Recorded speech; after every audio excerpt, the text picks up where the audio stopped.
your closing production here in the last 12 months. You mentioned it's been about 175 closings. And long story short, I acquired that property and then rehabbed it. And after I rehabbed it, I was looking at the house outside and I'm like, man, there's a bunch of these things. And I said, okay, I'm gonna get my license. So that's how that decision was made. I gotta find something. I'm like, I gotta find something. I have to find something. Knew I did real estate. I mean, that was my number one goal when I entered into the business. I said, when they think real estate or when they see me, I want them to think real estate. If you're the personality type that expects people to know what you know, it's not gonna work too well. There are over 1.5 million real estate agents in the US. 87% of agents fail within the first 5 years. I sit down with the top percentile of agents that are killing it in this market right now. We're here to showcase, explain, and most importantly, decode the secrets that have propelled them to the top. What fuels their success? How are they turning their dreams into reality? Get ready, buckle up. This is the Agents with Grit podcast. All right, everybody, we're live now. We have a huge just beast in the world of real estate right now. He absolutely is. His production is amazing. He lives in Shelby Township, right, is where the business is, but you do all sorts of work throughout the state of Michigan, right? Yep, that's correct. That's correct. Thank you for the introduction. I wasn't expecting to be called the Beast. Thanks. Yeah, no, I mean, absolutely. With the production that I'll tell you guys here in a second, like just how well you've been doing. Clearly, you've grown a beautiful team, and you guys are really kicking butt. But can you tell me your first and last name? I know I'm going to butcher the last name. I'd rather give you the mic to kind of tell us. Yeah. It's Joseph, and then my last name is Sinishtaj. Awesome. Okay.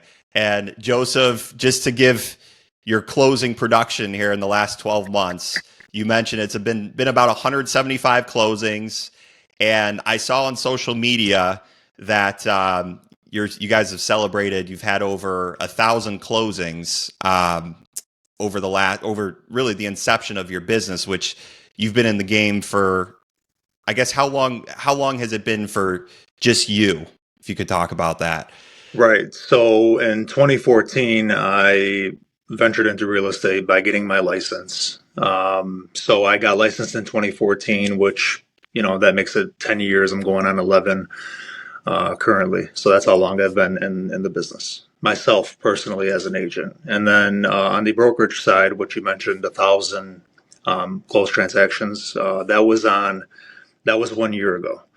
So Wow. the 175 that we did was from December to December this year, essentially. So Showtime Realty came to fruition in 2018. That's when I launched it. And it was always a vision of mine. It was a dream of mine. I actually, if you go to like the corporate site and whatever, you'll see it was incorporated in 2014. Way before I could become a broker. But I knew that, when I started doing real estate, I really saw so much potential. And I really loved, I was, up until then, I was looking for that one thing that I can work on hard, be rewarded, and represent people in one of the biggest transactions of their life. So when that all came together, I was like, oh, this is it. It's perfect, huh? Yeah. Well, so let's get to before, because 2014, right? This 10 years ago, you mentioned you're 34 years old. At that time, you would have been 24 years old. That's right. Kind of talk me through, like, what were you doing prior that led you into this world? Right. So, I graduated high school like everyone else, 18 years old, right? Not necessarily knowing what I wanted to do. I always had a business mindset.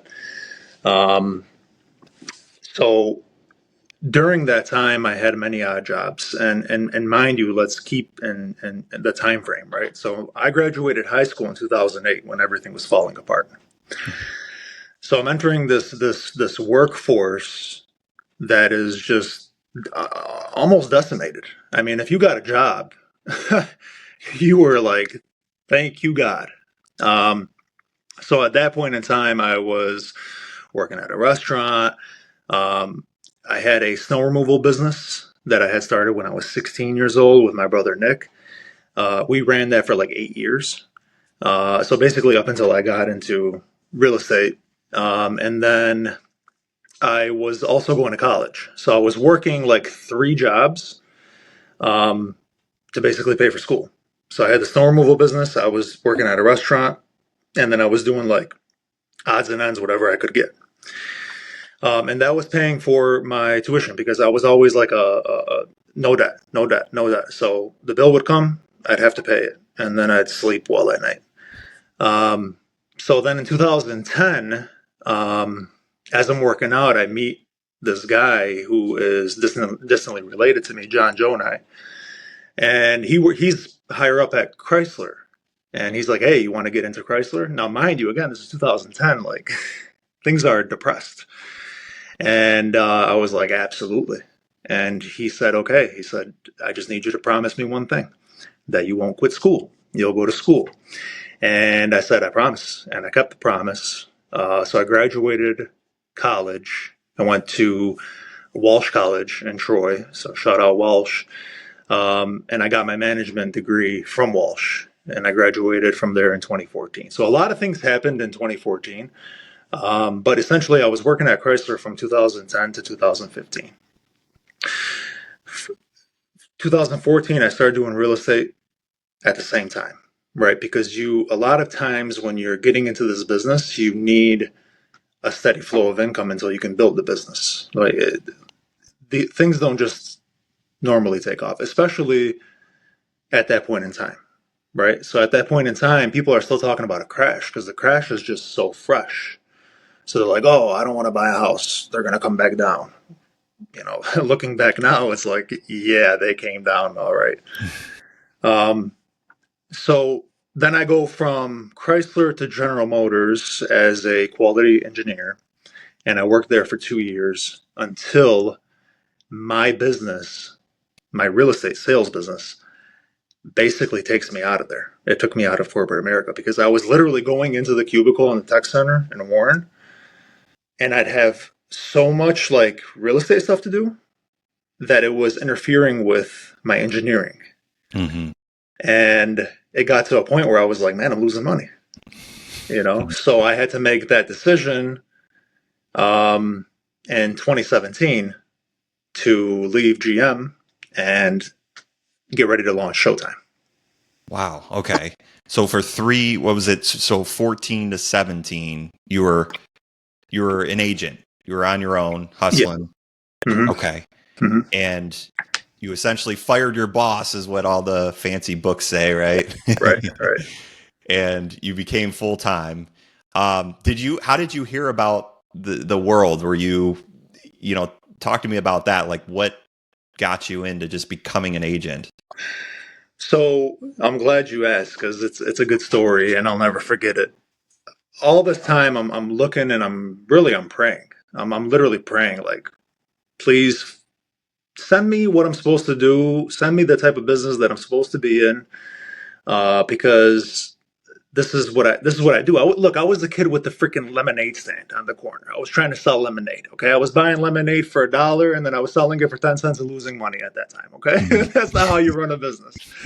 But that was me. I always, I just like dealing with people, and I knew that I needed to find something. So one day I get a call from my aunt's husband, and he at that time owned a restaurant, and he had just gotten into real estate. And he's like, hey, I got this opportunity. I can't take on any more work. It's for a property in Warren that is a good deal, and you can basically flip it. Okay. So I'm like, okay, let's do it. I put everything that remember, I'm paying all my bills on, like, when they come due. I don't have any debt. So I don't have a lot of cash, but I don't have any debt. Mhm. And long story short, I acquired that property, removed the fear, acquired the property, and then rehabbed it. And after I rehabbed it, I was looking at the house outside, and I'm like, man, there's a bunch of these things. And I was like, okay. So then from there, I was like, wait, we can sell real estate. I think I like doing this. I like the investment aspect of it. I think I can represent. I mean, I have I'm formally educated, right? So I can represent people. I know how to run a business. I've been doing business almost my whole life. Customer service is one of my strong points. And I said, okay, I'm going to get my license. So that's how that decision was made.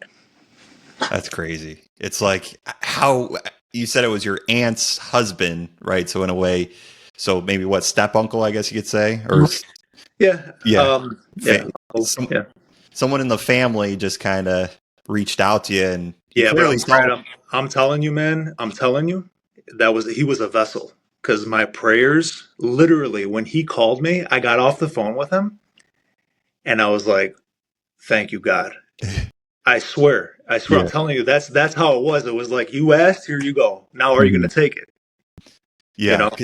because you're sitting in front, you're in a desk job, Yep. right? And you've been this entrepreneur, like the spirit, it's just kind of eating away at your soul, right? Like, hey, I need to get out of this jail. I got to find something. I'm like, I got to find something. I have to find something, right? Mhm. I can't, I was even like looking into creations. I'm like, I got to patent something. I got to do something crazy. And it's like, nah, you really don't have to do anything crazy, you know? Yeah. So, yeah. Well, obviously you've fast forward 10 years now, you've built this brand, and you have, what we said, 23 agents under you. You didn't Mhm. get there overnight. So what happened from there? You flipped the house. You said, hey, I'm going to get my real estate license. And what happened next? Like, I know you said it was an instant success, but can you kind of tell me like the next 6-12 months from there? Yeah, yeah. So after my first investment property, I ended up kind of going into that field a lot. I focused into that field, and then I also started to build the business of sales. So I was talking to people. I mean, everybody that knew me knew I did real estate. I mean, that was my number one goal when I entered into the business. I said, when they think real estate or when they see me, I want them to think real estate. And so I kind of did a ground up branding in that way, and I utilized Instagram for that. Facebook and Instagram, but primarily Instagram, because I knew that that's kind of at that point in time, 10 years ago, that's where the shift was. People were going from Facebook to Instagram, so that I knew that there was a lot of attention being placed there.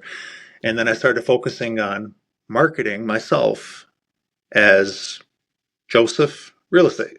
And then my handle on Instagram was Realtor Joseph. So if you see my handle, you know what the hell I do, right? Mhm. I mean, you're Realtor Joseph, you're thinking real estate. So I'm trying to accomplish that goal of being correlated with homes. And it slowly worked. The first year, I think I did 11 deals. Again, it was 2014. That's Um, amazing, though. Like 11 deals Yeah, in the yeah. I first mean, year. mind you, I'm still working Yeah. my 9 to 5. I'm still like doing everything. I graduated that year, so I was still in college too.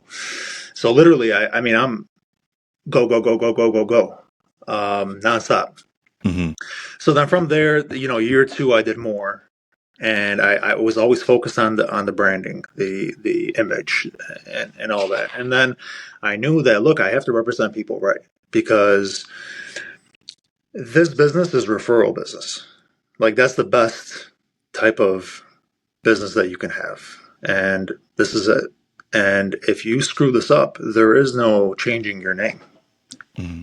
You're it, right? So I really focused on that customer service, and I planted seeds, and then those seeds just started sprouting. Boom, boom, boom, boom.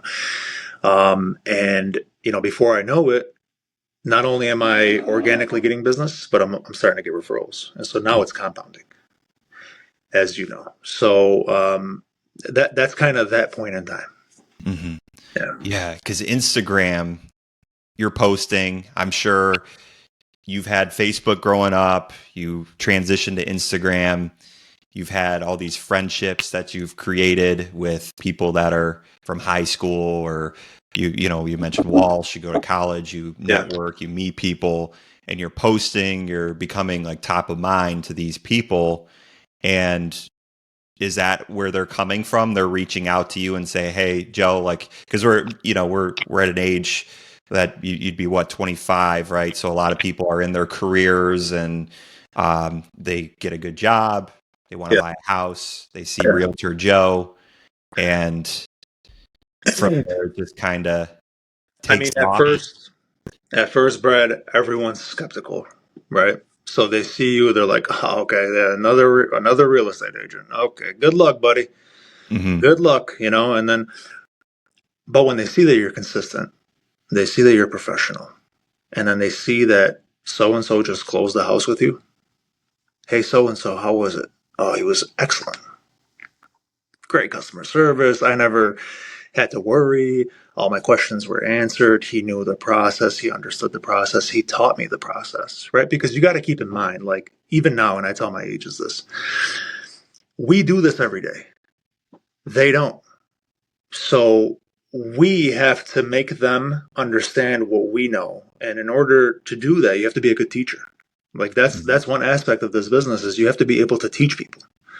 Because if you can't teach people, and there's different personality types. If you're the personality type that expects people to know what you know, it's not going to work too well. I mean, you might do business. Maybe you have a sphere of business that you work with.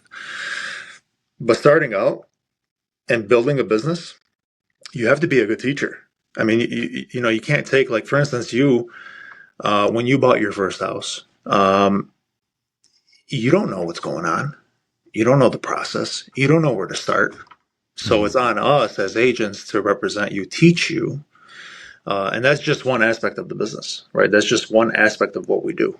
So, Wow. Yeah, you're emotional. I mean, yeah, that answers it. I mean, I can tell you, just experiencing a first-time home buyer, right, is an emotional thing. Yeah. Oh yeah. People really don't know what they're doing. So you've learned. Did you know that from an early stage, like when you got into the business? That Absolutely. So, and going to business school helped a lot. But I was the kid with a lemonade stand. At 10 years old, I was mowing lawns to save money for a PlayStation or whatever I wanted to buy. I was shoveling driveways. I was doing whatever I could, and I knew, like, even for example, shoveling snow. Okay, not rocket science. Okay, but I made sure that the driveways that I did looked phenomenal. Grass edge to grass edge, cleared. When the homeowner they couldn't complain. That's how, and that's just one small example, but that carries on into different aspects of life. So that's and that's important too. So I knew that when I got into this business, before I do anything, I break it down. All right. So again, I was an engineer, so I reverse engineer the business. What are the things that matter most? Boom, boom, boom, boom, boom. Okay, now let me perfect. Boom, boom, boom, boom, boom. You see, 1, 2, 3, 4, 5. I have to perfect it. Now, once that's perfected, I'm ready to launch. I'm ready to serve. I'm ready to represent. You see, so, and that's kind of how I try to build my people up. Right. I'll give you an example. In my first year in, all right, I get this lead guy that I really don't know. Okay. And he wants to buy a house. We sit down, we go through the motions, we got the wheels turning, and then we go have lunch. And he asks me, he's like, how long have you been doing this? And I told him the truth. Maybe I shouldn't have. But I told him the truth, and he's like, really? It's like, I thought you've been doing this for years. I swear. And then after that, he didn't want to work with me anymore. He didn't want to. No. Really? Nope. Which is weird, right? I mean, Yeah. I guess here I am thinking, hey, I'm going to just lay it out, tell the truth, right? He'll respect it. Nah. But that's that type of person. You know, you come across those type of people. I'm not going to change who I am. I'm still going to tell you the truth. But I think if I would have gave a white lie, I think I would have closed the deal. But hey, that's all right. Maybe he sees me around now and he's like, oh. he sees your billboard. He's like, hey, I know Yeah, that. oh, that's that guy that I thought was inexperienced. Now he's taking over the world, man. Oh, it's a big world. I don't know. One by one, man. One by one. Yeah. Well, I mean, the fact that you're honest and upfront says a lot. Maybe, I mean, do you feel like, hey, you could have branded it and maybe you have new agents that come to your team where they experience the same thing, right? Yeah. Is there any way that you like coach them to handle that scenario of like, yes, I'm new, but I got a team with 10 years of experience? Exactly. Yeah, exactly. So like new agents work with me one-on-one, a lot of them. And essentially that makes them not new because I'm there. And now you have me and them, and now we have a team. Unfortunately, when I was beginning, I didn't have that. You know, I didn't have I swear the agents that I bring in, I give them a lot. And I've said to several of them, like, hey, this is not, I mean, a lot of people start and they're just like, okay, here you go. Go sell a house, figure it out. That's how it was for me. Figure it out. Mm-hmm. Figure it out, you know? Yeah. But I try to reduce the bell-shaped learning curve because I want my people, I operate a small brokerage, right? And this is my baby. And this means a lot to me. So my job is to replicate myself. If I can replicate myself and my agents, I have no worries at all. I know we're going to be good. So that's kind of my goal, you know. Can you talk a little bit about what you do with those agents? Like, hey, Brad's hired on. No, maybe some sales experience. What are we doing next? I'm telling you to get the hell out of my office and go sell something. No, so I try to do an onboarding with them, you know. And an onboarding is like 3 sessions. So the first thing, I want to make sure you have all the tools, right? And then after you have all the tools, I want to show you how to use the tools. And then I want to make sure that you understand how the tools work with each other. Mm-hmm. All right. And my goal is essentially to put it into like building a house terms. Is to give you a good foundation, you know. And then once you have a good foundation, we can start framing. So essentially, the good foundation is enough knowledge to feel confident. Enough knowledge to feel confident to do what? To be able to talk to people. Mm-hmm. All right. So I try to give you enough knowledge to feel the confidence to talk to people so that you could start getting the wheels turning. Mm-hmm. Right. And then once you start getting the wheels turning, it's about follow up and CRM and, you know, reaching out to people. You know, a lot of what we do too is matchmaking. You know, I mean, there's a lot of people that look for certain things in real estate, right? And if you can manage to get into a conversation with them and find out what they want, now I can go find it for them. Mm-hmm. You know, investors, for example, you know, they're great. If you got a couple investors, you can have a steady flow of business. Mm-hmm. You know, as long as you treat them right and make sure that they make money, right? Because that's what they're in. That's what they're in it for. Mm-hmm. You know? So you mesh. Maybe you have an agent that you would say personality wise, maybe more suited towards working with investors, and you kind of coach them up to get them in a position to start selling towards investors. And right, exactly. I mean, look, I let them find out what their niche is, on their own. I can't do that myself. But again, I give them the foundation, the knowledge to feel the confidence to talk to people, to get their business going. Yeah. That's awesome. And clearly it's working. I mean, you have 23 agents. How can you give me over the years, like, did it just kind of slow and steady increase, or can you talk a little bit about that? No, we had explosive growth in like 2020, 2021, right? COVID boom, like everyone. With mortgages and honestly every business really. I mean, it was just like a boom. But 2018, I think in my first year I had like 4 agents. And then the following year, I think I got up to 7 or 8. So, I doubled in size. And then by 2021, I had 30. So pretty rapid growth. The word got out about the brokerage. The way I have it set up with like compensation plans and commission splits, and we're 100% commission keep brokerage. So a lot of people started switching from like the big box brands, keeping more money, coming over. So that worked well. And then for those 2 years, I think we did like 300 transactions each year. So we were really, really busy. But that was the growth. And then, there's people that leave the business and people that fall off and people that make switches and stuff. But right now, where we're at from a business standpoint it's a good place. I got a good group of people. We all respect one another. And when it comes time to do work, we work, so.